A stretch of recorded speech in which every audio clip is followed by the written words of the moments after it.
نحمده ونصلي ونسلم على رسوله النبي الكريم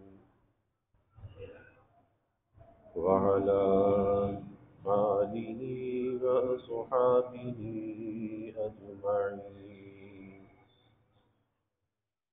اللهم صل على سيدنا ومولانا محمد وعلى آل سيدنا ومولانا محمد وبارك وسلم صلاة وسلاما كثيرا كثيرا. توفیق الہی اپنے مرشد پاک کی برکت سے عشاء کی اس نشست میں فضائل ایمان کا درس چل رہا ہے. اللہ تعالیٰ اس درس کی برکت سے ہمارے ایمان کی حفاظت فرمائے اور موت تک قبر تک اللہ ہمارے ایمان کو سلامت رکھے. ایمان کی صفات اور اس کی خصلتوں کے بارے میں بات چل رہی ہے. گزشتہ کل جو حدیث مبارکہ عرض کی گئی اس میں اللہ کے حبیب صلی اللہ علیہ وسلم نے فرمایا کہ مومن غیرت مند ہوتا ہے اور اللہ تعالیٰ تو سب سے بڑے غیرت مند ہے. یعنی مومن بھی حیا والا ہوتا ہے اور اللہ سب سے بڑھ کر حیا والے ہیں. حدیث میں آتا ہے, حدیث پاک کا مفہوم ہے کہ جب بندہ اللہ سے دعا کرتا ہے, اللہ سے مانگتا ہے, سوال کرتا ہے, اور حقیقت بھی یہی ہے کہ مانگنا چاہیے تو اللہ سے مانگنا چاہیے, سوال کرنا چاہیے تو اللہ سے سوال کرنا چاہیے. اللہ سے مانگنے میں عزت ہے, اللہ سے سوال کرنے میں عزت ہے, اور مخلوق سے سوال کرنے میں ذلت ہے. اللہ سے امید لگانے میں عزت ہے, دلوں کا اطمینان ہے, اور مخلوق سے امید لگانے میں پریشانی ہے, بے چینی ہے. تو اس لیے امید اگر لگائے تو اللہ سے لگائے, کیونکہ اس کے سوا کون امید کو پورا کر سکتا ہے. اور مانگے تو اللہ سے مانگے, مخلوق سے نہ مانگے. آج ہوتا یہ ہے کہ اللہ سے تو مانگتے نہیں, دعا کے لیے ہاتھ اٹھتے نہیں, لیکن لوگوں کے آگے دست دراز کرتے پھرتے ہیں, سوال کرتے پھرتے ہیں, اور یہ ذلت کی علامت ہے کہ مخلوق کے آگے دست دراز کیا جائے. تو حدیث میں آتا ہے کہ جب بندہ اللہ سے سوال کرتا ہے, اللہ کو پکارتا ہے, تو اللہ تعالیٰ کو حیا آتی ہے کہ یہ بندہ مجھ سے مانگ رہا ہے اور اس کو خالی واپس کر دوں. اس کو کیسے خالی واپس کر دوں؟ اللہ کو اس سے بھی حیا آتی ہے کہ بندہ مجھ سے مانگے اور میں اس کو واپس کر دوں. جیسے ایک واقعہ کتابوں میں آتا ہے کہ ایک بت پرست 70 برس تک بت کے سامنے کھڑا ہو کر پکارتا رہا, یا صنم یا صنم یا صنم, بت کو پکار رہا ہے. ایک مرتبہ بھولے سے اس کی زبان سے نکل گیا یا صمد, اور صمد اللہ کے اسماء میں سے ہے. فوراً جواب آیا لبیک یا عبدی, بول میرے بندے کیا کہتا ہے. لبیک میں حاضر ہوں, بول کیا چاہتا ہے. تو فرشتوں نے کہا کہ یا اللہ, یہ 70 برس سے بت کو پکار رہا تھا, یا سنم کہہ رہا تھا. اس بت نے جواب نہ دیا اور بھولے سے اس کی زبان سے نکلا ہے. اس نے کوئی ارادے سے نہیں کہا, قصدن نہیں کہا, اور آپ نے فوراً جواب دے دیا. تو اللہ نے فرمایا کہ اگر میں بھی جواب نہ دیتا تو بت میں اور مجھ میں کیا فرق ہوتا. تو ایک کافر, ایک بت پرست بھی اگر بھولے سے اللہ کو پکارتا ہے تو اللہ اس دعا کو بھی قبول, اس کی پکار کو بھی قبول کر لیتا ہے, اس کا بھی اللہ جواب دیتا ہے. اور واقعات میں آتا ہے نا کہ ایک مرتبہ دریائے نیل کا پانی بند ہو گیا, تو لوگ جمع ہو کر فرعون کے پاس آئے اور فرعون سے کہا کہ بھائی تو ہمارا خدا ہے, اور جب خدا ہے تو اس کو پانی کو جاری کر دے. اس نے کہا بہت اچھا, کل یہ پانی جاری ہو جائے گا.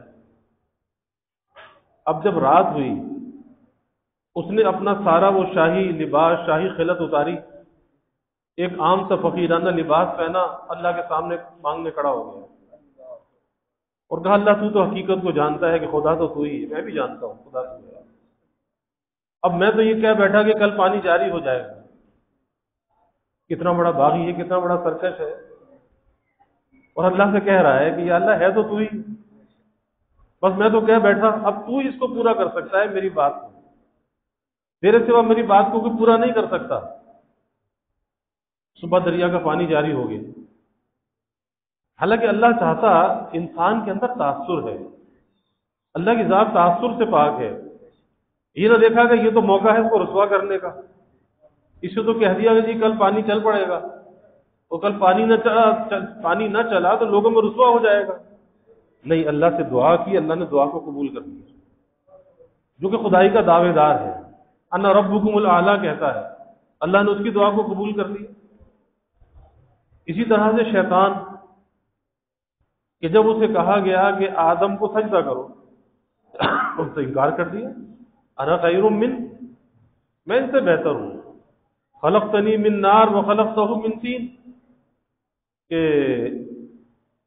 انہیں جو ہے مٹی سے بنایا گیا، مجھے تو آگ سے بنایا گیا، اور آگ مٹی سے افضل ہے، تو اپنی افضلیت کا قائل ہو گیا، تکبر آ گیا، بڑائی آ گئی، اللہ نے اسے مردود کر دیا، راندہ درگاہ کر دیا، لاکھوں برس اللہ کی عبادت کی، اور ہر آسمان پر الگ الگ نام سے مشہور تھا، کہیں پر عابد تھا، کہیں پر ساجد تھا، کہیں پر راکع تھا، مختلف ناموں سے پکارا جاتا تھا، لیکن مردود ہو گیا۔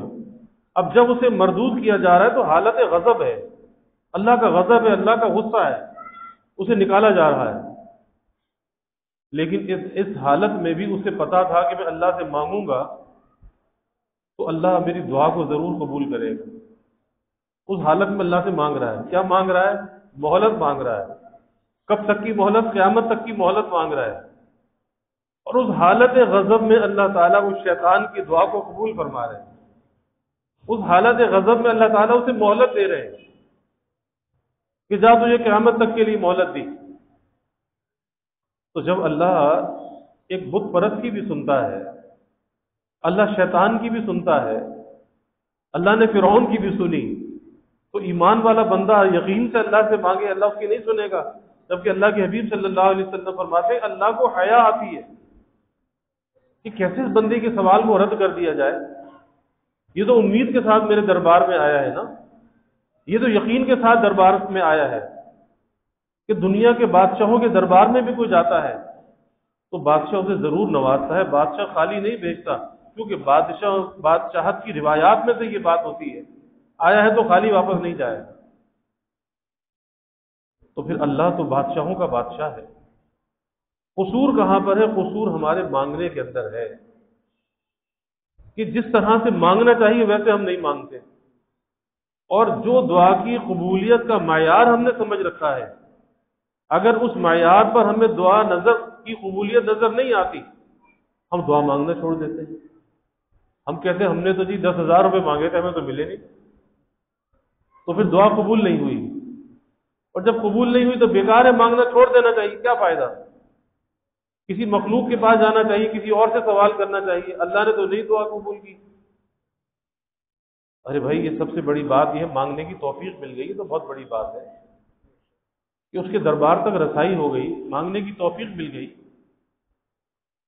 اور مجدد تھانوی رحمۃ اللہ نے عجیب بات لکھی ہے کہ جو بندے نے سوال کیا وہ مل جائے، یعنی بعین ہی اس کی وہ دعا ویسے ہی قبول ہو جائے جو اس نے مانگا ہے، تو حضرت نے فرمایا کہ یہ تو دعا کی قبولیت کا ادنا درجہ ہے، جو مانگا وہ مل گیا، ادنا درجہ ہے۔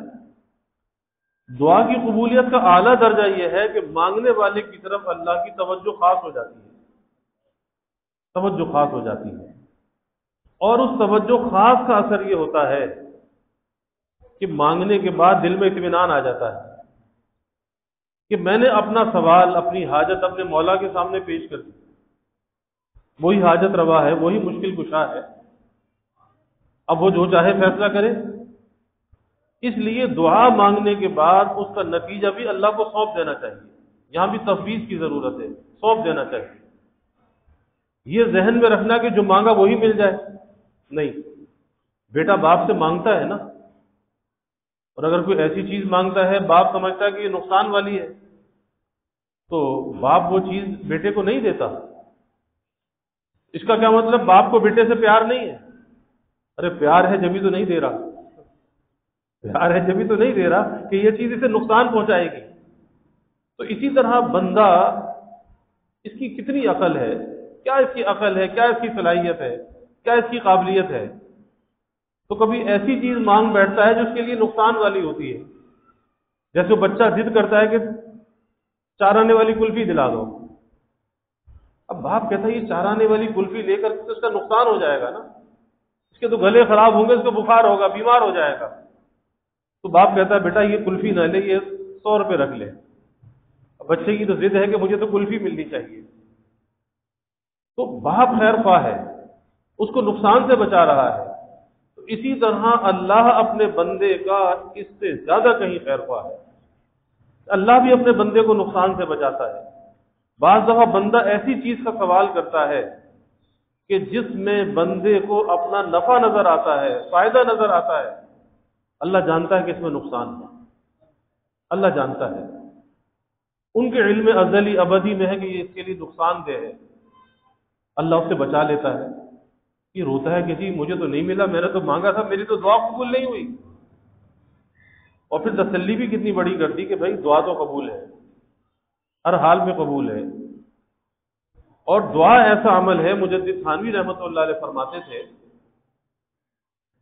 کہ وظیفہ اگر آدمی دنیا کے لیے کرتا ہے نا، کوئی وظیفہ دنیا کے لیے کرتا ہے، اس پہ اجر و ثواب نہیں ہے، کیونکہ دنیا کے لیے کر رہا ہے۔ اجر و ثواب کس بات کا ہے؟ اجر و ثواب تو جب ہے وظیفہ اللہ کے لیے کرے، اللہ کو راضی کرنے کے لیے کرے، اللہ کا نام صرف اللہ کے لیے لے، دنیا کے لیے نہیں، کاروبار کے لیے، نوکری کے لیے، رشتے کے لیے، اس کے لیے نہیں۔ لیکن دعا ایسا عمل ہے جس کو لوگ معمولی سمجھتے ہیں کہ دعا اگر دنیا کے لیے کی جائے جب بھی اس میں اجر و ثواب ہے، دنیا کے لیے اگر کی جائے جب بھی عبادت ہے۔ وظیفہ عبادت نہیں ہے، اگر وہ دنیا کے لیے ہے وہ عبادت نہیں ہے، لیکن دعا اگر دنیا کے لیے بھی کی جائے جب بھی عبادت ہے۔ تو اللہ سے دعا کرنی چاہیے، اللہ سے مانگنا چاہیے، اور اللہ کی بارگاہ میں مانگنے والا محروم نہیں رہتا، اللہ کی بارگاہ میں مانگنے والا محروم نہیں رہتا۔ لیکن میں یہ عرض کر رہا ہوں کہ اس کا نتیجہ بھی سونپ دینا چاہیے، یہ ضد نہیں ہونی چاہیے بچے والی کے نہیں، چارانے کی کلفی چاہیے، کلفی پہ نظر نہیں ہونی چاہیے، ارے وہ پتہ نہیں کیا کلفہ عطا فرما دیں گے، ان کو سونپ کر تو دیکھو نا، اس سے بہتر وہ کیا کچھ دے دیں گے۔ اور ہمارے حضرت فرمایا کرتے تھے کہ بھائی یہ تو دعا کی قبولیت ایک تو یہی ہے نا کہ جو مانگا وہ مل گیا، لیکن ایک یہ ہے کہ اس سے بہتر چیز کوئی عطا فرما دیتے۔ تو فرمایا کرتے تھے مانگے تھے 1000 روپے، 1000 روپے تو نہیں ملے، انہوں نے 2 رکعت نفل کی توفیق دے دی۔ اب یہ 2 رکعت نفل کی توفیق مل جانا اس سے بڑی چیز ہے، لیکن بندے کی سمجھ میں نہیں آتا، کہتا جی میں نے مانگا تھا مجھے 1000 تو ملے نہیں۔ ارے اس سے کہیں بڑھ کر اللہ نے اپنا قرب دے دیا، اپنے سامنے سر سجود ہونے کی توفیق عطا فرما دی، اپنے سامنے کھڑے ہونے کی اجازت دے دی۔ اگر ان کی اجازت نہ ہوتی کھڑا ہو سکتا تھا، ان کی اجازت نہ ہوتی سجدہ کر سکتا تھا، ان کے سامنے جھک سکتا تھا۔ تو یہ نیاز مندی، یہ سعادت، یہ شرف حاصل ہو گیا، یہ کہیں بڑھ کر ہے۔ تو سونپ دینا چاہیے، نتیجے کو سونپ دینا چاہیے، مل جائے جب بھی راضی رہے، نہ ملے جب بھی راضی رہے۔ پھر ایسے بندے کی زندگی میں بڑا اطمینان ہوتا ہے، اس کے دل کے اندر بڑا تسلی کا خزانہ ہوتا ہے، پھر وہ بے چین نہیں ہوتا، کسی کرب کے اندر مبتلا نہیں ہوتا، کیوں کہ وہ اللہ کو سونپا ہوا ہوتا ہے۔ جیسے دانا بہلول کا واقعہ آتا ہے نا، کسی اللہ والے سے پوچھا کہ بھی کیا حال ہے، انہوں نے کہا میرا حال کیا پوچھتے ہو، یہ ساری دنیا کا کارخانہ میری مرضی سے چل رہا ہے، تو پھر میرا حال کیا پوچھتے ہو، یہ تو ساری دنیا میری مرضی سے چل رہی ہے۔ اس نے کہا یہ کیا بات کی، ارے دنیا کا کارخانہ اللہ کی مرضی سے چل رہا ہے یا تمہاری مرضی سے چل رہا ہے؟ تو کہا کہ بات یہ ہے کہ ہم نے اپنی مرضی کو خدا کی مرضی میں ضم کر دیا ہے، یعنی اپنی رائے کو، اپنی مرضی کو ختم کر دیا، اپنی مرضی کو خدا کی مرضی میں ضم کر دیا۔ اب جو اللہ کی مرضی ہے وہ ہماری مرضی ہے، جو ہماری مرضی ہے وہ اللہ کی مرضی ہے، اس لیے جو کچھ بھی ہو رہا ہے ایسے ہی جیسے ہمارے چاہنے سے ہو رہا ہے۔ یہ ہے تفویض، کہ سب کچھ کر کے سونپ دے، اپنی کوشش پر اپنی کاوش پر نظر نہ ہو، بلکہ ان کے فضل پر نظر ہو، ان کی عطا پر نظر ہو۔ اور اگر تفویض نہیں ہوگی نا، پھر کیا ہوگا؟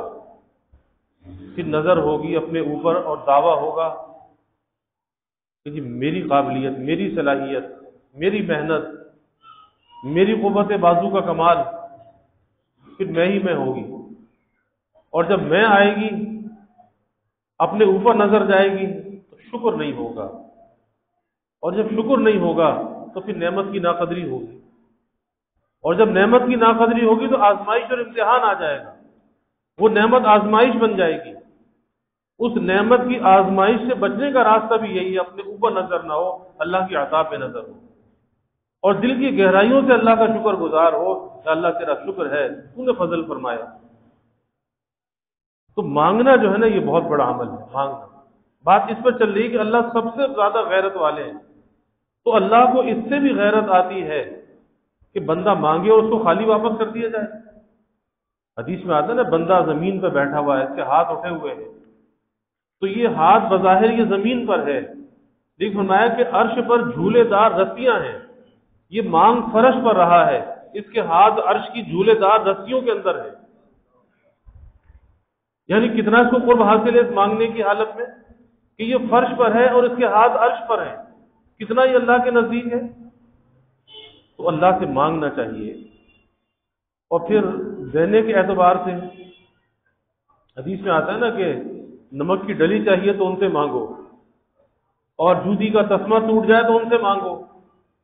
تو دینے کے اعتبار سے نمک کی ڈلی مانگو، سات و بر اعظم کی بادشاہت مانگو، دینے کے اعتبار سے ان کے نزدیک ایک برابر ہے۔ تو ہمارے لیے ہے نا کہ یہ چیز بڑی ہے، یہ چیز چھوٹی ہے، ان کے نزدیک سب برابر ہے۔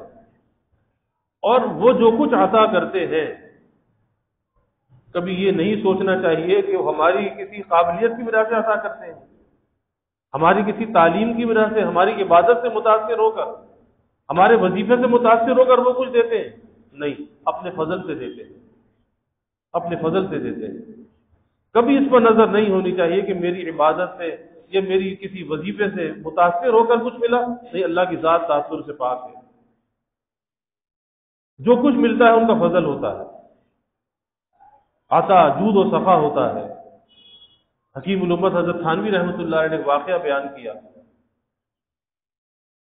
کہ انسان سوچتا ہے نا کہ میں نماز پڑھتا ہوں، میں روزہ رکھتا ہوں، صدقہ خیرات کرتا ہوں، حج اور عمرے کرتا ہوں، تو ذہن میں یہ آتا ہے کہ جب میں اتنا کچھ کرتا ہوں تو اس کے بدلے مجھے جنت ملے گی۔ حالانکہ کسی عبادت کا حق اس سے ادا نہیں ہوتا۔ اس عبادت کو جس طرح بنا سنوار کر اللہ کے سامنے پیش کرنا چاہیے، یہ ویسی عبادت نہیں کرتا اور نہ کر سکتا ہے۔ اس ذات کی جو علو شان ہے، اس کا جو مرتبہ ہے، اس کی جو ہیبت و جلال ہے، اس کی جو عظمت و کبریائی ہے، بھلا اس کا حق کون ادا کر سکتا ہے؟ جو کچھ بھی ادا ہوتا ہے اس کے قطن شایا نشان نہیں ہوتا۔ یہی وجہ ہے اللہ والے یہ فرماتے ہیں کہ لوگوں کو اپنے گناہوں کا ڈر ہے، ہمیں تو اپنی نیکیوں کا خطرہ ہے، اپنی نیکیوں سے ڈر لگتا ہے، ان نیکیوں پر ہماری پکڑ نہ ہو جائے، عبادت پر ہماری پکڑ نہ ہو جائے کہ تم نے اس کا کیا حق ادا کیا۔ تو جو کچھ ہے ان کا فضل ہے، ان کی عطا ہے۔ اس پر حضرت نے واقعہ بیان کیا کہ غالباً خلیفہ ہارون رشید کا یا کسی اور کا واقعہ ہے کہ ایک مرتبہ خلیفہ کہیں شکار پر گیا،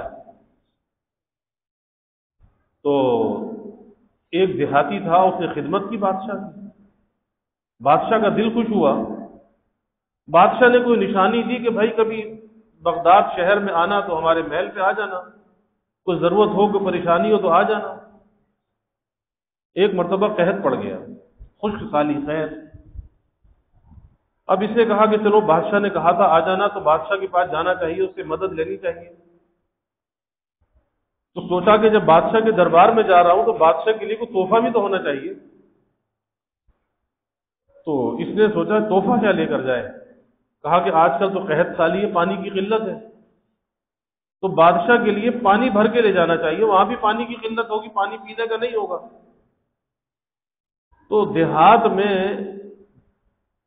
جو پانی کے جوہر بن جاتے ہیں نا، پانی کے جوہر ہوتے ہیں جسے پانی بھرا ہوا ہوتا ہے، اب انسان بھی وہیں سے پانی بھرتے ہیں، جانور بھی وہیں سے پانی پیتے ہیں۔ تو اس نے ایک گھڑے میں اس جوہر کا پانی بھرا اور اس کو گھاس پھوس سے اس کا منہ بند کیا اور اسے سر پہ رکھا اور چل دیا شہر کی طرف، کئی دن کی مسافت۔ اب کئی دن کی مسافت کے بعد جب یہ شہر پہ پہنچا، بادشاہ کے محل پہ پہنچا، اس نے جا کر وہ نشانی دکھائی، فوراً بادشاہ کے پاس پہنچا دیا گیا دربار میں۔ بادشاہ نے پہچان لیا، پوچھا کہ کیسے آنا ہوا؟ کہا جی حضور بڑی قحط سالی ہے، پانی پینے کا نہیں ہے، فصلیں تباہ ہو گئی، مویشی مر رہے ہیں، تو سوچا کہ میں آپ کے پاس جاؤں۔ کہا کہ بہت اچھا، اور یہ ہدیہ بھی ہے، یہ تحفہ بھی آپ کے لیے لایا ہوں۔ میں نے سوچا کہ وہاں ہمارے یہاں پانی کی قلت ہے تو آپ کے پاس ہی پانی کی قلت ہوگی، تو یہ پانی کا گھڑا آپ کے لیے تحفہ ہے۔ اب کئی دن کی مسافت طے کر کے وہ پہنچا تھا، اس گرمی میں وہ جوہر کا پانی اور اوپر سے گھاس پھوس سے بند کیا ہوا، اس کے اندر بدبو اور تعفن پیدا ہو گیا پانی کے اندر۔ جب بادشاہ نے کہا کہ کھولو، جب کھولا تو بادشاہ کا دربار اس کی سڑان سے، اس کی بدبو سے تعفن کے اندر مبتلا ہو گیا، سارا تعفن اور بدبو پھیل گئی۔ لیکن وہی بات کہ اللہ جس کو بڑا بناتا ہے ظرف بھی بڑا عطا کرتا ہے، بڑا ظرف ہوتا ہے۔ بادشاہ کے ماتھے پہ شکن بھی نہیں آئی، کہا کہ بہت اچھا، اور وزیر سے کہا کہ یہ گھڑا اٹھاؤ، یہ پانی ایک طرف ڈال دو اور اس گھڑے کو اشرفیوں سے بھر کر دے دو، اشرفیوں سے بھر کر یہ گھڑا دے دو، اور کہا کہ ذرا اسے ہمارے محل کی سیر بھی کرا دو۔ اب جو اسے محل میں لے کر گئے، اس نے دیکھا وہاں تو چشمے اور آبشارے ہیں، بڑے صاف شفاف پانی کے تالاب ہیں، آبشاریں بہ رہی ہیں، پانی کے چشمے چل رہے ہیں۔ اب تو یہ بہت ڈرا، بہت سہما کہ میں تو سڑا ہوا بدبودار پانی لے کر آیا، اب تو مجھے سزا ملنی چاہیے۔ اب یہ ڈر رہا ہے، سہم رہا ہے، لیکن ملا کیا؟ اس گھڑے میں اس سڑے ہوئے بدبودار پانی کے بدلے اشرفیاں بھر کر دی گئی۔ تو حضرت تھانوی رحمۃ اللہ علیہ فرماتے تھے کہ بھائی اپنی عبادت پہ ناز نہ کرو، جیسے اس کا وہ پانی کا سڑا ہوا گھڑا تھا نا، ہماری عبادات بھی ایسی ہے، اس کے شایان شان نہیں ہے، لیکن یہ ان کا جود و کرم ہے، جود و صفا ہے کہ اس کو وہ قبول کر لیتے ہیں، اور فرماتے ہیں کہ توفیق جو ہے، اس عبادت کی توفیق مل جانا، یہ بھی ان کی عطا ہے۔ اور پھر اس عطا پر عطا کیا ہے؟ اس کا اجر اور ثواب۔ تو توفیق مل جانا یہ بھی عطا، اور پھر اس کا اجر و ثواب مل جانا، اس کا صلہ مل جانا، یہ عطا پر عطا ہے۔ تو پھر بندے کو کیا چاہیے؟ بندے کو تو ندامت اور پشیمانی چاہیے، کہ ندامت میں ڈوبا رہے، پشیمانی میں ڈوبا رہے، ڈرتا رہے، لرزتا رہے کہ میں اس قابل کہاں، میں اس قابل کہاں، میری کیا عبادت ہے، میری کیا دعا ہے، کیا میرا ذکر اذکار ہے۔ بس ان کے فضل پر نظر ہونی چاہیے، ان کی عطا پہ نظر ہونی چاہیے۔ اور حقیقت یہی ہے، جو اللہ سے جیسا گمان کرتا ہے، اللہ بندے کے گمان کے خلاف نہیں کرتا، کہ بندہ اللہ سے نیک گمان باندھ لے، اچھا گمان باندھ لے، اور باندھنا چاہیے۔ اگر اللہ کے ساتھ اچھا گمان نہ رکھا، اللہ شیطان جو ہے وہ اللہ سے بدگمانی میں مبتلا کر دے۔ اس لیے ہمیشہ اللہ کی نعمتوں کی قدردانی، اپنے کو نعمتوں کا اہل نہ سمجھنا، اور یہ سوچنا کہ میں اہل نہیں تو اللہ نے فضل فرمایا، اللہ نے کرم فرمایا، اور اس پر شکر ادا کرنا، اللہ کی محبت بڑھتی ہے۔ ورنہ شیطان تو بہکاتا ہے کہ ذرا سی بیماری آ گیا تو ہی بیمار ہو گیا، کوئی نقصان ہو گیا تیرا ہی نقصان ہونا تھا، کسی کا انتقال ہو گیا تیرا ہی رشتہ دار، تیرا ہی فلاں مرنا تھا۔ کیا ہے کہ اللہ سے بدگمان کرنا۔ شیطان اپنی چالوں کے اندر لگا رہتا ہے، جس کے دل میں اللہ کی محبت ہوتی ہے وہ اللہ شیطان کی چالوں سے بچ جاتا ہے۔ تو اس لیے اللہ پر نظر ہونی چاہیے، اللہ کی محبت دل کے اندر ہونی چاہیے، اور محبت اہل محبت کی صحبت سے ملتی ہے، اللہ والوں کے دامن سے وہ محبت ملتی ہے جن کے دل اللہ کی محبت سے لبریز ہے۔ جب آدمی ان کی صحبت میں جا کر بیٹھتا ہے، طلب کے ساتھ جاتا ہے، وہ محبت کے اثرات جو ہے وہ منتقل ہونے لگتے ہیں، غیر اختیاری طور پر منتقل ہونے لگتے ہیں، وہ اللہ کی محبت دل کے اندر بڑھنے لگتی ہے، پھر نفسانیت اور شہوانیت سے بغض ہونے لگتا ہے، وہ چیزیں بری لگنے لگتی ہیں، کیونکہ جب محبت آ جاتی ہے پھر اس کے خلاف کوئی چیز برداشت نہیں ہوتی، انسان کی حیا اور اس کی غیرت بھی بڑھ جاتی ہے، کیسے اللہ کی نافرمانی کرے، کیسے نیکی اور عبادت کو چھوڑ دے۔ تو بھائی اللہ سب سے بڑھ کر غیرت والے ہیں، اس لیے بات اس پر چل رہی تھی کہ جب بندہ اللہ سے مانگتا ہے اللہ کو اس پر بھی غیرت آتی ہے کہ بندے کو خالی کیسے واپس کر دیں، اور ہماری مشکلات، ہماری پریشانیاں، اس کا حل بھی ایک ہی ہے، اللہ سے مانگنا ہے، اللہ سے مانگنا ہے۔ میرے حضرت والد صاحب رحمۃ اللہ علیہ فرمایا کرتے تھے، اور جس وثوق اور یقین کے ساتھ فرماتے تھے، ایسا لگتا تھا کچھ دیکھ کے فرماتے ہیں کہ ہماری تمام مشکلات کا حل، تمام مسائل کا، تمام پریشانیوں کا حل فرماتے رجوع اللہ کے اندر، رجوع اللہ کے اندر ہے کہ ہر وقت بندہ اللہ سے رجوع کرنے والا بن جائے، بس پھر کوئی محرومی نہیں ہے، کوئی محرومی نہیں ہے، کوئی محرومی نہیں ہے۔ مستی کے لیے بوئے میں تند ہے کافی، خواجہ صاحب نے فرمایا مستی کے لیے بوئے میں تند ہے کافی، میں خانے کا محروم بھی محروم نہیں، کہ وہ پرانی شراب ہوتی ہے نا، اس پرانی شراب کی خوشبو سے بھی نشہ چڑھنے لگتا ہے، تو کہتے ہیں مستی کے لیے بوئے میں تند ہے کافی، اس کی خوشبو بھی کافی ہے، میں خانے کا محروم بھی محروم نہیں ہے، کہ جو ان کے در پر آئے اور محروم رہ جائے، جو ان سے مانگے اور محروم رہ جائے، کیسے محروم رہ سکتا ہے؟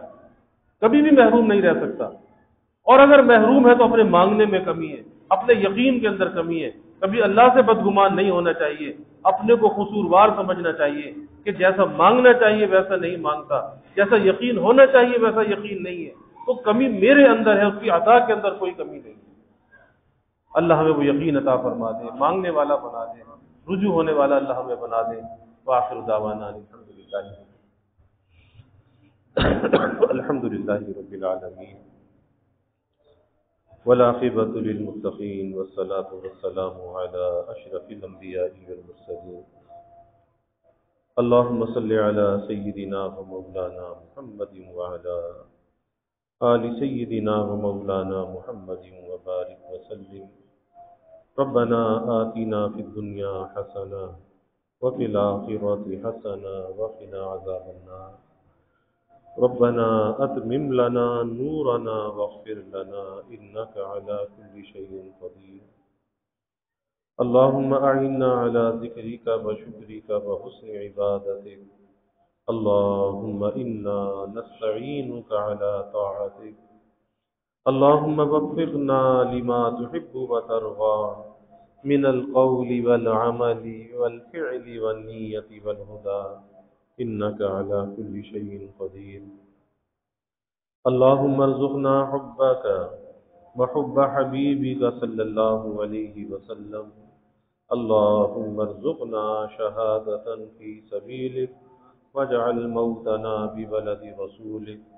یا اللہ یا رحمان یا رحیم یا کریم یا ارحم الراحمین یا اکرم الاکرمین، یا اللہ ہمارے گناہوں کو معاف فرما، یا اللہ ہماری خطایا سے درگزر فرما، یا اللہ اپنی محبت معرفت عطا فرما، اپنی رضا والی زندگی یا اللہ نصیب فرما، رضا والے کاموں کی یا اللہ توفیق عطا فرما، یا اللہ ہمیں اپنی جانب رجوع ہونے والا بنا، اپنی ذات عالی کا یقین ہمارے دلوں میں پیدا فرما، یا اللہ اپنے در کا سائل اور بھکاری بنا، اپنے در کا منگتا اور سوالی بنا، اپنے غیر سے ہماری امیدوں کو قطع فرما، اپنی ذات عالی کا یقین ہمارے دلوں میں پیدا فرما، یا اللہ نعمتوں کی قدردانی کی توفیق عطا فرما، یا اللہ ذرے ذرے کی قدردانی کی توفیق عطا فرما، شکر گزاری کی یا اللہ توفیق عطا فرما، نا شکری سے نا قدری سے یا اللہ ہماری حفاظت فرما،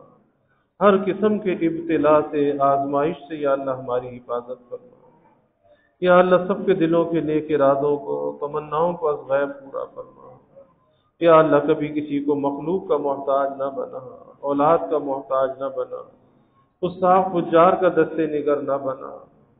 یا اللہ ہمیشہ اپنے در کا سائل اور بھکاری بنا، اپنے در کا منگتا اور سوالی بنا۔ یا اللہ ظاہری نعمتیں بھی عطا فرما، باطنی نعمتیں بھی عطا فرما۔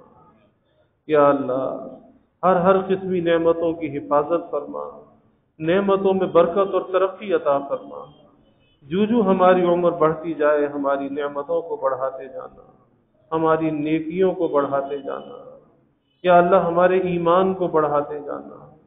یا اللہ سب سے زیادہ ہمارے ایمان کو بڑھا دینا جب وقت آخر آئے، وقت ملاقات آئے۔ اے اللہ سب سے زیادہ ایمان ہمارے پاس ہو، تیری ملاقات کا شوق دل کے اندر ہو، موت کی رغبت یا اللہ دل کے اندر ہو، موت کی وحشت سے یا اللہ ہماری حفاظت فرما، حسن ختام یا اللہ ہمیں نصیب فرما۔ یا اللہ ہمارے ملک پر اپنی رحمتوں کا نزول فرما، اس ملک کو امن کا، سلامتی کا گہوارہ بنا۔